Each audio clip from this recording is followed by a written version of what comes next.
Assalamualaikum warahmatullahi wabarakatuh. Teman-teman, kembali lagi bersama saya, dan di video kali ini saya ingin membahas seputar konfirmasi faktur, atau lebih tepatnya survei ke lapangan oleh tim administrasi, baik itu survei kiriman bersama dropping ataupun konfirmasi faktur langsung ke toko. Tantangan terbesar yang dihadapi oleh tim administrasi ketika akan ke lapangan adalah dia harus menyempatkan atau meluangkan waktu untuk ke lapangan. Karena kalau kita terlalu fokus di ruangan gitu ya, sebagaimana rutinitas tim admin, baik itu analisa data, input data, dan lain sebagainya, maka tidak ada waktu buat ke lapangan. Sehingga betapapun misalkan tokonya dekat di sekitar kantor, ataupun tokonya kita sudah tahu lokasinya, intinya kita tidak ada hambatan di lapangan terkait kunjungannya. Kalau tidak ada waktu luang untuk ke toko-toko itu, maka kita tidak bisa ke lapangan.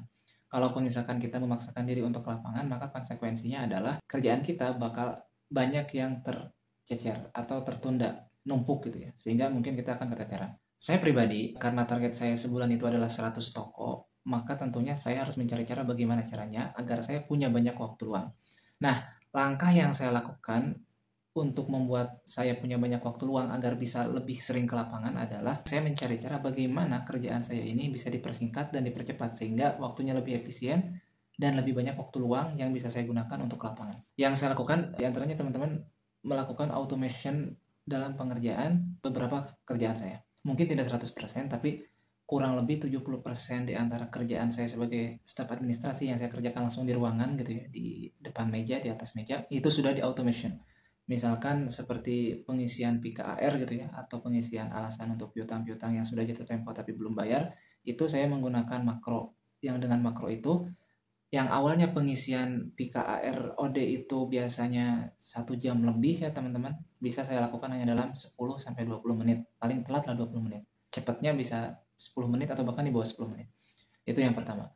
Kemudian untuk opname system ya, opname faktur, itu juga saya lakukan dengan menggunakan data load ya, untuk penginputannya. Untuk pengecekan manualnya tetap saya lakukan secara manual, tapi untuk penginputan datanya saya lakukan dengan data load. Kemudian untuk laporan monitoring ARMM, jadi gini teman-teman, untuk channel-channel tertentu yakni modern market, itu setiap transaksinya wajib dilaporkan ke PIC di pusat ya, terutama di region. Nah, yang harus dilaporkan itu apa? Pertama, nomor faktur, nominal, tanggal realisasi faktur, kemudian tanggal jatuh tempo faktur, kemudian nomor faktur pajak, kemudian nomor tanda tukar faktur, kemudian tanggal validasi saat tukar faktur, dan plan pembayaran. Setahu saya, admin sebelumnya itu terkendala saat pengisian nomor faktur pajak. Jadi nomor faktur pajak itu kan mungkin ada lebih dari 12 digit ya teman-teman, dan ya tentunya beda-beda ya, misalkan ada 100 faktur atau minimal 30 faktur modern market, maka harus diinput sebanyak itu.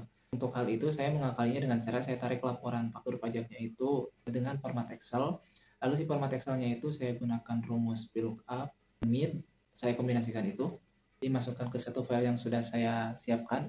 Dengan begitu si faktur pajak itu tidak usah diinput, tinggal di VLOOKUP saja, dan hasilnya untuk faktur pajak langsung terisi. Tinggal tantangan saya ada di pengisian nomor PO, tanggal PO, dan nomor tanda tukar faktur. Nah, untuk nomor-nomor itu memang saya input masih secara manual ya teman-teman, masih butuh waktu, tapi saya mensiasatinya, mengakalinya agar tidak terlalu memakan banyak waktu dengan cara mengelompokkannya. Jadi nomor PO yang tanggalnya sama saya satukan terlebih dahulu. Biasanya nomornya itu mirip-mirip gitu ya, cuma beda di 2 atau 3 ujung angkanya. Maka dalam penginputannya saya satukan ya per tanggal itu, dan ketika nginput saya tinggal copy paste ke bawah, dan tinggal hanya merubah 1 atau 2 nomor ujung gitu ya. Jadi inputnya nggak terlalu pusing, nggak terlalu lama.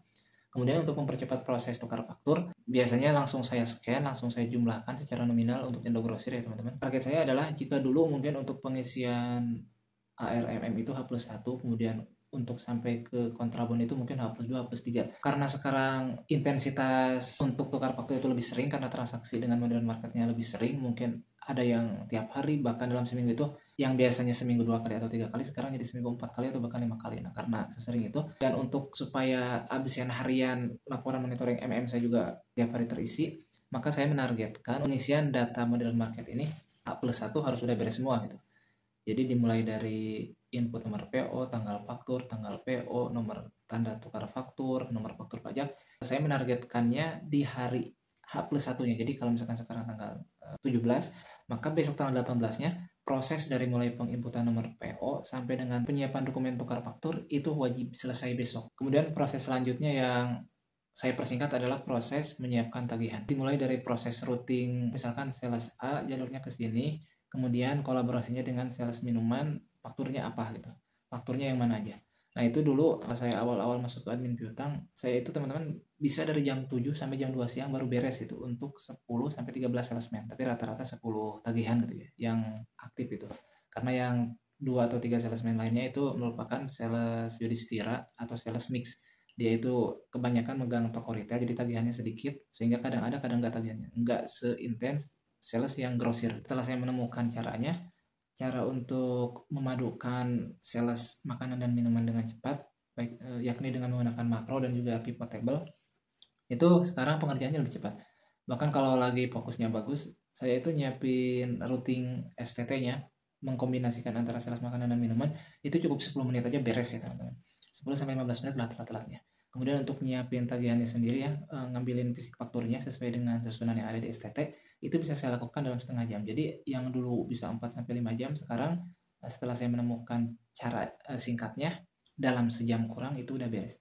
Jadi kerjaan saya yang dari pagi harusnya sampai sore, itu bisa saya selesaikan dari jam 8 sampai jam 11 atau sampai jam 12 siang ya paling telat-telatnya. Nah, dari jam itu saya mulai istirahat, biasanya 1 sampai 2 jam. Ya, kebijakan di tempat saya itu 2 jam karena memang ada keringanan akibat sering pulang di atas jam 8 ya, jadi ada keringanan di bagian itu. Nah, dari jam 1 atau jam 2 baru saya pergi ke lapangan. Nanti kembali lagi ke kantor dari lapangan itu, kadang maghrib, jam 6, kadang jam 5, rata-rata di range jam itu ya, antara setengah 5 sampai jam 6.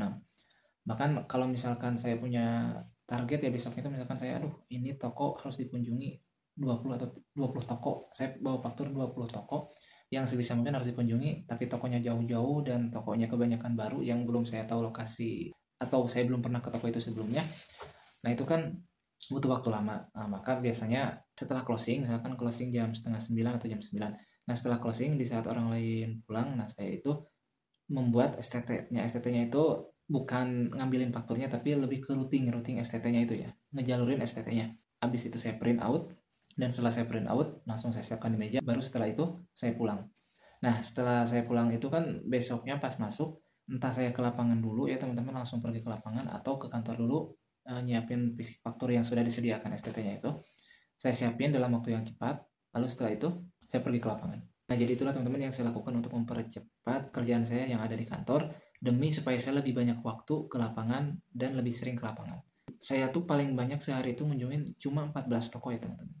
Jika saya lihat di depo yang lain, ada yang sehari itu bisa 22 toko, ada yang 20 toko. Nah, saya belum mampu ya karena memang saya belum hafal toko-tokonya juga. Belum semua toko bisa saya kunjungi, jadi saya belum hafal. Yang menyebabkan saya nggak bisa banyak dalam sekaligus. Dan yang kedua mungkin jarak ya teman-teman. Karena misalkan faktur yang overdue-nya itu di lokasi A.